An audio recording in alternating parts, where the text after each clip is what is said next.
And welcome to East Coast Church. Those of you who are here in the room and those that are on Facebook Live, we're happy to be back. We were at a great conference in Tulsa for World Outreach called Revive. We got to be refreshed for a little bit, and that's where I got the title of my message today. God really spoke to me through most of the conference, but one in particular, and I wanted to share just a little bit of the title that they gave and what he gave to me, and it's called God's Blueprints. And a blueprint is a design, plan, or a technical drawing. And while I was at the conference, I heard God say, I have the perfect blueprint for East Coast Church. I mean, I already knew that. And I'm sure that each of you that trust God know that he's got this under control. It's not just Pastor Jerry and I trying to put this church together. But God has the perfect blueprint for the East Coast Church. And then he went on to say, and you know, I've got the perfect blueprint for each of your lives. Your life is not just happening just because. It may look like it's out of sync. It may look like it's in turmoil. But I still have that perfect blueprint. And the blueprint that God showed me for East Coast, one of the details, because God is very detailed, and a blueprint is detailed. One of the details he showed me was our church, even though it may not look like it right now, is going to be built on the Gen X and the millennials. He specifically told me that. And I said, oh Lord, do you see who's in our church right now? We have a few. But he said the church will be built on the Gen X and the millennials in the coming days. And when I heard that, it encouraged me. I already knew that this church was God's plan, but it encouraged me. And it excited me. I mean, I was so excited to say, you haven't forgotten us. You know where we are. You know we're in Ringwood, New Jersey. But you have very specifics for us. And that's exciting. And for each of you, he has a specific blueprint for each of your lives. Very specific. And you may think your life is in turmoil right now, and if you're thinking, what kind of blueprint is this? But you know, sometimes we have to go through a little bit of turmoil to get to the next step. We have like building blocks or building steps. We step here, and we're building our faith. And when we have our faith, we get to the next level of faith. And we may not like going on those building blocks. I know I don't. But that's how we get to the next place of faith with God. And we need to ask God about our specific blueprint. Many of us keep trying to do the blueprint on our own. We think we know the steps. We think we know where we should be. We think we know we've got it all figured out. But the blueprint that we have in our mind is not God's blueprint. Most of the blueprints we have in our life that we're going through, we have a basic idea. If you can see the future, and you can see what God really has planned for you, you would be totally amazed, and you'd probably be totally afraid. Because we can only handle so much at one time. So we need to ask God and have him be specific. And we need to listen for a response.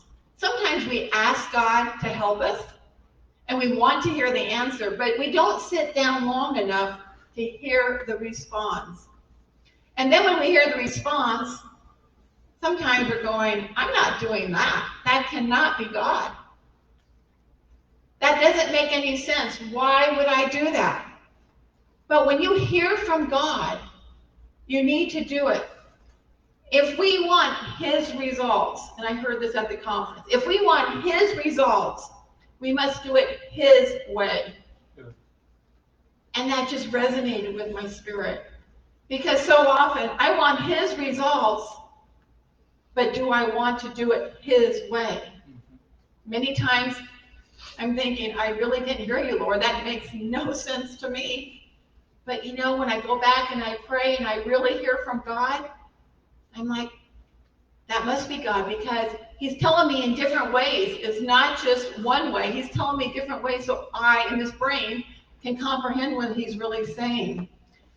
So if you want his results, do it his way. I want to read from Genesis 6, starting in verse 13. This is about Noah. You know, Noah must have thought God was crazy at times too, because Noah asked him, or God asked Noah to do certain things. But you know, Noah seemed to, in my mind, just do it. But when God finally got a hold of him, God was very specific. And if he could be so specific with Noah, he can be very specific with us. In Genesis 6, starting in 13, and God said to Noah, "The end of all flesh has come before me, for the earth is filled with violence through them, and behold, I will destroy them with the earth." Now, if you heard that, would you think God was really going to destroy the earth? Noah, you know, who knows what he was really thinking? But that seems pretty wild. And in verse 14, he says, "Make yourself an ark of gopher wood. Make rooms in the ark and cover it inside and outside with pitch. And this is how you should make it. The length of the ark shall be 300 cubits, its width 50 cubits, and its height 30 cubits. You shall make a window for the ark, and you shall finish it to a cubit from above, and set the door of the ark in its side. You shall make it with lower, second, and third decks." That's pretty specific. This is God talking. Noah could have said, "I'm not going with that plan. I think I know how to build an ark." And sometimes that's what we do in life. We think we know better. And even though God's talking to us very specific, we try and do it on our own. In verse 17, "And behold, I myself am bringing floodwaters on the earth to destroy from under heaven all flesh in which is the breath of life. Everything that is on the earth shall die." Verse 18, "But I will establish my covenant with you, and you shall go into the ark, you, your son, your wife, and your son's wives with you. And every living thing of all flesh you shall bring, 2 of every sort, into the ark to keep them alive with you. They shall be male and female." God had a plan. It wasn't just thrown together. He had a specific reason for how he was having the ark built and who he was putting in the ark. In verse 20, "Of the birds after their kind, of animals after their kind, and of every creeping thing of the earth after its kind, 2 of every kind will come to you and keep them alive.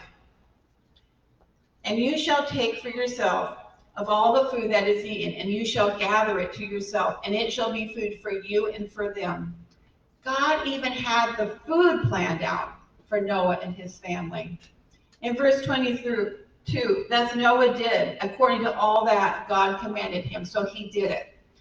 Verse 22, "Thus Noah did according to all that God commanded him," so he did.